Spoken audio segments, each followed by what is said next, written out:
dia hasil dokumentasi dari kelompok kami. Selamat menyaksikan. Let's go. Assalamualaikum warahmatullahi wabarakatuh. Waalaikumsalam warahmatullahi wabarakatuh. Kami dari kelompok 4, di sini kami akan mempresentasikan atau memaparkan sebuah materi tentang profil penguatan pelajar Pancasila. Sebelum itu, perkenalkan, nama saya Iranta Berani. Saya Putri Kalisa. Saya Iksan Daniel Sofwan. Saya Berita Sari. Saya Nandini. Saya Salma Nuris Nadia Rajabi. Langsung saja ke materinya. Apa sih profil pelajar Pancasila? Profil pelajar Pancasila merupakan sejumlah karakter dan kompetensi yang diharapkan untuk diraih oleh peserta didik yang didasarkan pada nilai-nilai luhur Pancasila. Nah, di profil pelajar Pancasila juga terdapat 6 elemen. Yang pertama, beriman dan bertakwa kepada Tuhan Yang Maha Esa dan berakhlak mulia. Selanjutnya ada berkebinekaan global, mandiri, bergotong royong, bernalar krisis, dan juga kreatif. Selanjutnya, tema yang kami angkat pada presentasi kali ini yaitu hidup sehat dengan mengolah sampah organik.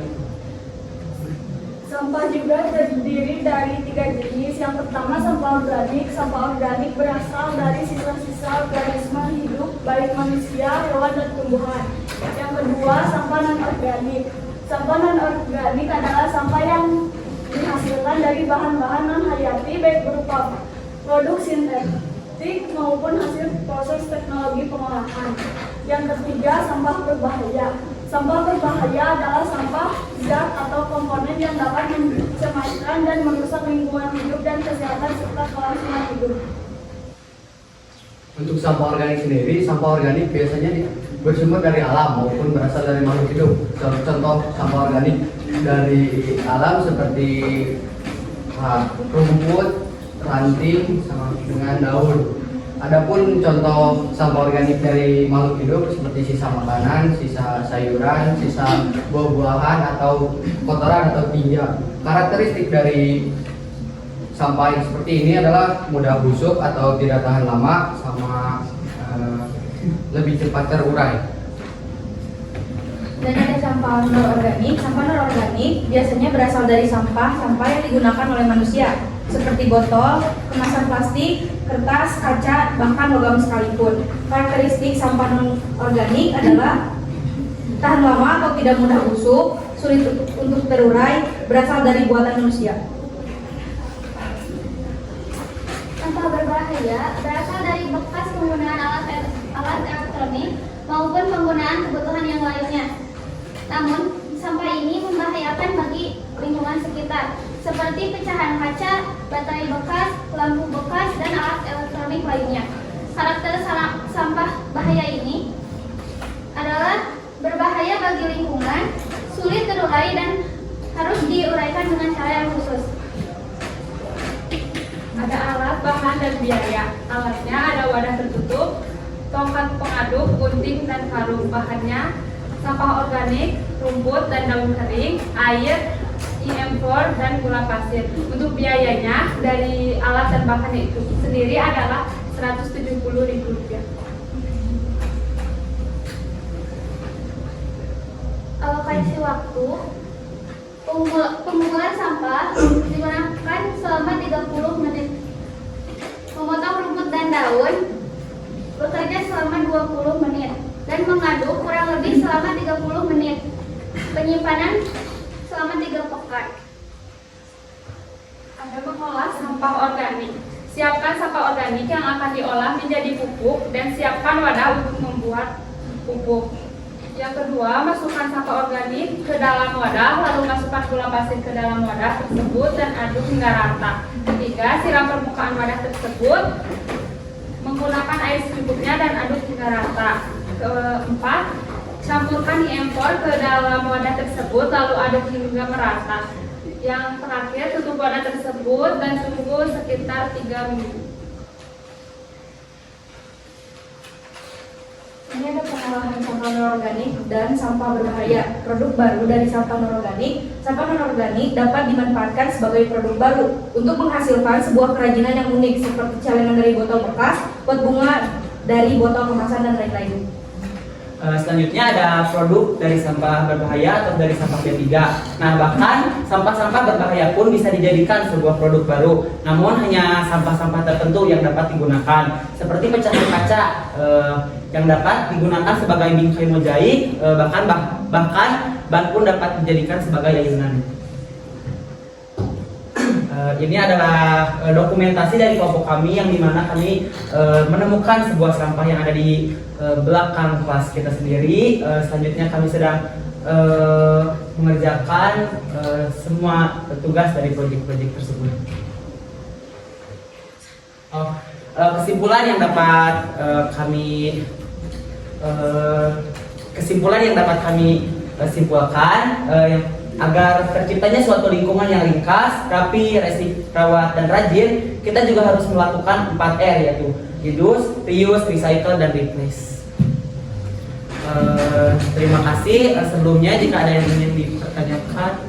Ramadan, perwakilan dari kelompok 5 ingin bertanya, apakah lama atau durasi saat mengaduk pupuk itu berpengaruh terhadap kualitas pupuk itu sendiri? Izin menjawab pertanyaan Bayus. Sebenarnya lama atau tidaknya pengadukan itu tidak mengaruh kepada proses penguraian pupuk sendiri, namun lebih cepat mengaduk atau bahkan lebih lama itu akan membuat rata, bahkan akan membuat si pupuk tersebut lebih cepat untuk terurainya. Jadi semua zat seperti EM44 sama gula pasir juga akan lebih terata jika diaduknya lebih lama dan lebih kuat. Terima kasih ya. Ya. Sekian dari kelompok kami. Semoga materi yang kami sampaikan dapat bermanfaat bagi teman-teman semua. Mohon maaf atas kekurangannya dan terima kasih atas perhatiannya. Wassalamualaikum warahmatullahi wabarakatuh. Waalaikumsalam warahmatullahi wabarakatuh. Assalamualaikum warahmatullahi wabarakatuh.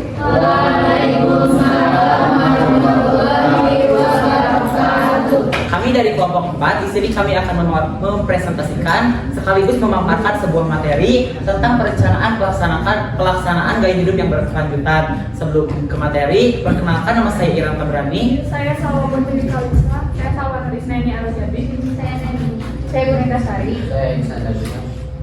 Langsung saja ke materinya. Apa sih gaya hidup berkelanjutan? Gaya hidup berkelanjutan adalah gaya hidup yang gaya hidup yang mengutamakan penggunaan energi terbarukan. Gaya hidup berkelanjutan berusaha memenuhi kebutuhannya tanpa mengurangi atau mengganti sumber energi untuk generasi berikutnya. Di sini ada konsep pelaksanaan yang kelompok kami gunakan untuk kehidupan yang berkelanjutan. Yang pertama ada menerapkan konsep 4R dalam pengelolaan sampah organik. Salah satu cara mengelola sampah adalah dengan menerapkan konsep 4R, yaitu reduce, reuse, recycle, dan replace, atau mengurangi, menggunakan kembali, mendaur ulang, dan mengganti.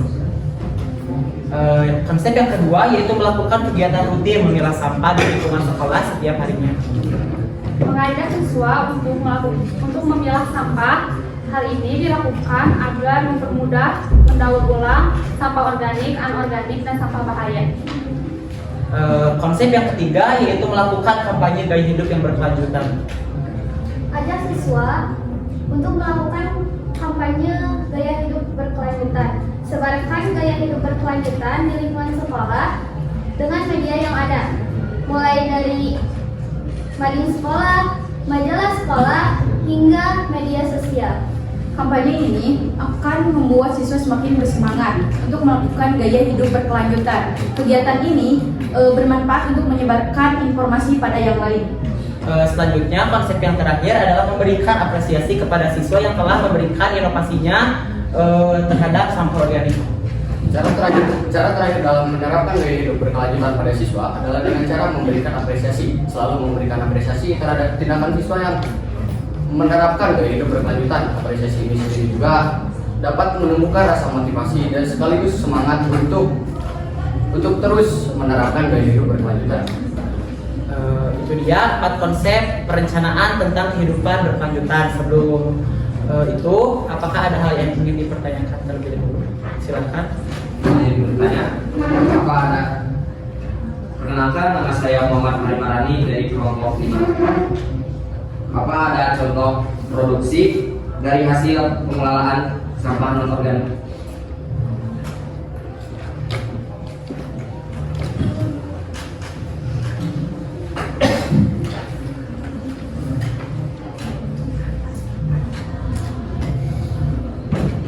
Izin menjawab, kerajinan ada juga kerajinan tangan dari sampah anorganik seperti celengan dari botol air mineral, pot bunga dari botol. Ya, jadi sampah anorganik juga dapat dimanfaatkan sebagai kerajinan ya seperti tadi misalnya membuat bunga dari botol bekas, terus celengan juga dari botol bekas seperti itu. Jadi kesimpulannya, perencanaan melaksanakan konsep gaya hidup yang berkelanjutan itu harus ditanamkan kepada setiap orang agar sumber daya yang kita gunakan sekarang itu tidak akan diubah ataupun tidak mengurangi bagi generasi yang akan datang. Terima kasih atas perhatiannya dan mohon maaf atas segala kekurangannya. Semoga materi yang kami sampaikan dapat bermanfaat bagi teman-teman semua. Terima kasih. Wassalamualaikum warahmatullahi wabarakatuh.